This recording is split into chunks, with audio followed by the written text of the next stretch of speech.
दोस्तों, हर शादीशुदा जोड़े की ख्वाहिश होती है कि शादी के बाद उनका एक सुंदर और ताकतवर बच्चा हो। लेकिन कुछ लोगों में जिज्ञासा होती है कि शादी के बाद बच्चा कैसे पैदा किया जाता है, शादी के बाद फैमिली प्लानिंग कैसी होनी चाहिए और आखिर बच्चे कैसे पैदा होते हैं, वगैरह वगैरह। शादी के बाद या शादी के ठीक पहले यही सारे सवाल लड़का और लड़की के मन में भी आते हैं। तो दोस्तों, अगर आप भी शादी के बाद एक स्वस्थ बच्चा चाहते हैं तो आज के हमारे वीडियो को अंत तक जरूर देखें, क्योंकि आज हम फैमिली प्लानिंग से जुड़े आपके सारे सवालों के जवाब देने वाले हैं। तो चलिए शुरू करते हैं। दोस्तों, ज्यादातर लोगों को लगता है कि शादी के बाद सिर्फ सेक्स करना ही बच्चा पैदा करना है, लेकिन ये सही नहीं है। बच्चा पैदा करने के लिए सही फैमिली प्लानिंग बहुत जरूरी है। अगर सही फैमिली प्लानिंग के साथ बच्चा पैदा किया जाता है तो बच्चे हमेशा स्वस्थ और ताकतवर पैदा होते हैं। लेकिन आज हम आपको बताएंगे बच्चे पैदा करने का सही तरीका और बच्चे कैसे पैदा करते हैं। आसान भाषा में कहें तो बच्चा पैदा करने के लिए पति पत्नी को शारीरिक संबंध बनाना पड़ता है। सेक्स के दौरान पुरुष के वीर्य का शुक्राणु महिला की योनि के अंडाणु से मिलता है तो बच्चा पैदा होता है। जब पुरुष के वीर्य का शुक्राणु महिला की योनि से होता हुआ अंडाणु का निषेचन करता है तो महिला गर्भवती यानी प्रेग्नेंट हो जाती है, जिसके ठीक 9 महीने बाद बेबी पैदा होता है। दोस्तों, ये सुनने में जितना आसान लग रहा है असल में उतना ही जटिल और मुश्किल है। इस दौरान माँ के पेट के अंदर एक बहुत लंबा प्रोसेस चलता है, जिसे आज हम आसान भाषा में समझने वाले हैं कि एक माँ इस दौरान किन किन सिचुएशन से होकर गुजरती है। दोस्तों, जब शुक्राणु किसी एक अंडाणु को निषेचित करता है तो यह अंडाणु एग में बदल जाता है और फिर ये एक गर्भाशय के दीवार से सट जाता है और यहीं सटे रहने के दौरान ये अपने आकार और संरचना को बदलता रहता है। दोस्तों, आपको बता दें कि 9 महीनों के भीतर अलग अलग चरणों में बच्चे के अलग अलग अंग तैयार होते हैं और अंडानुमा फर्टिलाइजर धीरे धीरे विकसित होता है और इस दौरान लड़की या महिला के शरीर में काफी बदलाव होते हैं। इसलिए इस समय गर्भवती लड़कियों और महिलाओं को अपना खास ख्याल रखना चाहिए। वैसे तो गर्भधारण के पहले 2-3 हफ्तों में कुछ खास बदलाव नहीं आते हैं, लेकिन दूसरे महीने में बच्चे का हृदय, मस्तिष्क और फेफड़े आकार लेना शुरू कर देते हैं। साथ ही साथ हाथ पैरों के नाखून और उंगलियां भी विकसित होना शुरू हो जाते हैं। यही वो महीना होता है जब महिलाओं को उल्टी होना, जी मिचलाने जैसी हरकतें होती हैं, जैसा कि आपने अक्सर मूवीज में भी देखा होगा। इसके बाद तीसरा महीना भी बच्चे के विकसित होने में बहुत महत्वपूर्ण भूमिका अदा करता है, क्योंकि तीसरे महीने में लड़की या महिला के पेट में बच्चा हाथ पैर हिलाने लगता है और इस दौरान उसकी आंतें और गुर्दों का निर्माण शुरू हो जाता है। बच्चे के ऊपरी त्वचा जैसे कि आंख, कान, नाक इत्यादि के अलावा उसके जननांग के बाहरी हिस्सों का विकास भी तीसरे महीने में होता है। फिर प्रेगनेंसी के चौथे माह में बच्चे के शरीर में बाल उगने लगते हैं। इस महीने में बच्चे का वजन तेजी से बढ़ने लगता है, जिसका असर गर्भवती महिला के शरीर में आसानी से देखा जा सकता है। फिर प्रेगनेंसी के 5वें महीने में गर्भवती स्त्री का खास ध्यान रखा जाना चाहिए, क्योंकि अत्यधिक वजन की वजह से दुर्घटना की संभावना भी रहती है। इस समय बच्चे का वजन 400 ग्राम तक पहुंच सकता है और उसकी आंखों की पलकें भी लगभग विकसित हो जाती हैं। फिर प्रेगनेंसी के 6ठे महीने में बच्चा हलचल करना शुरू कर देता है, जैसे कि लात मारना, आंखों को खोलना बंद करना आदि। जिसके बाद 7वें महीने में महिला को अपने भोजन का खास ध्यान रखना चाहिए, क्योंकि इसी महीने में शिशु का मस्तिष्क यानी कि दिमाग विकसित होता है। इस दौरान बच्चे के दिल की धड़कनें भी आसानी से सुनी जा सकती हैं और बच्चे की हरकतें भी महसूस की जा सकती हैं।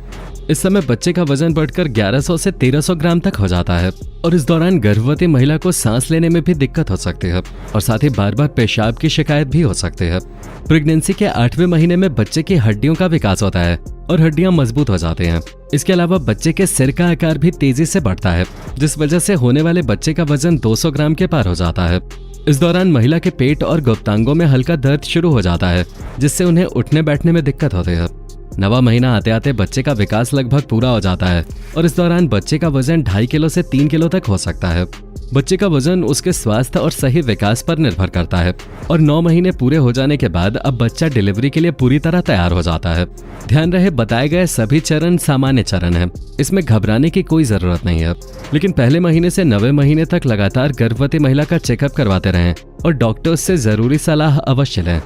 दोस्तों, अब बात आती है डिलीवरी की। तो डिलीवरी भी 2 तरह की होती है, एक वो जिसे हम नॉर्मल डिलीवरी के नाम से जानते हैं और दूसरी वो जिसे हम ऑपरेशन डिलीवरी या सी सेक्शन डिलीवरी के नाम से भी जानते हैं।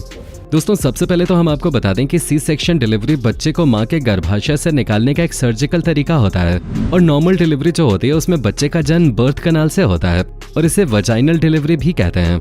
लेकिन दोस्तों, कई बार बच्चा मां की कोख में अपनी जगह बदल देता है या फिर बच्चे के उथल पुथल करने से एम्बिलिकल कॉर्ड उसके गले में फंस जाते हैं और जब इस तरह की कोई कंडीशन होती है तो नॉर्मल डिलीवरी कर पाना बहुत मुश्किल हो जाता है।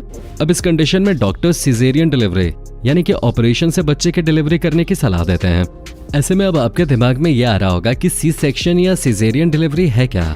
तो दोस्तों जब इस तरह की डिलीवरी होती है तो उसमें माँ की कोख से बच्चे को निकालने के लिए माँ के पेट में चीरा लगाया जाता है और फिर बच्चे को माँ के पेट से बाहर निकालने के बाद पेट और गर्भाशय को सिल दिया जाता है।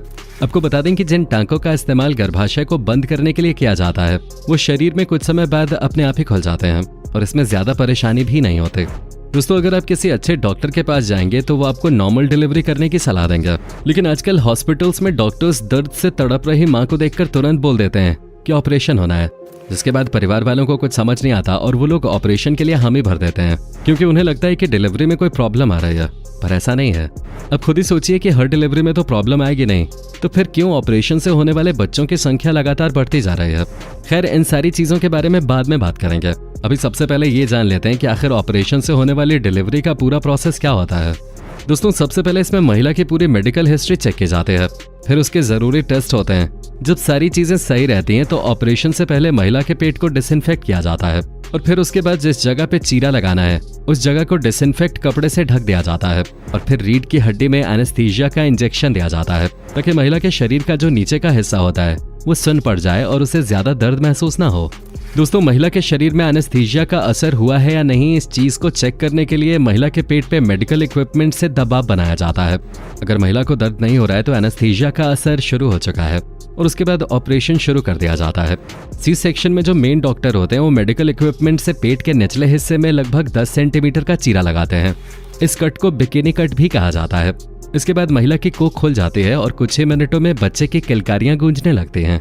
अब ये प्रोसेस दिखने और सुनने में जितना आसान है असलियत में वो उससे बहुत अलग है, क्योंकि इस तरह के ऑपरेशन वाली डिलीवरी में पहले बाहरी स्किन पे कट मारा जाता है, फिर स्किन के नीचे वाली परत में कट मारा जाता है, फिर मसल तक पहुंचने के बाद उसे भी काटा जाता है, फिर उसके बाद यूट्रस तक पहुंचा जाता है, फिर उसके बाद यूट्रस के अंदर मौजूद एमनियोटिक सैक को काटते हैं ताकि एमनियोटिक फ्लूइड बाहर आ सके और तब जाकर बच्चे को माँ के पेट से बाहर निकाला जाता है।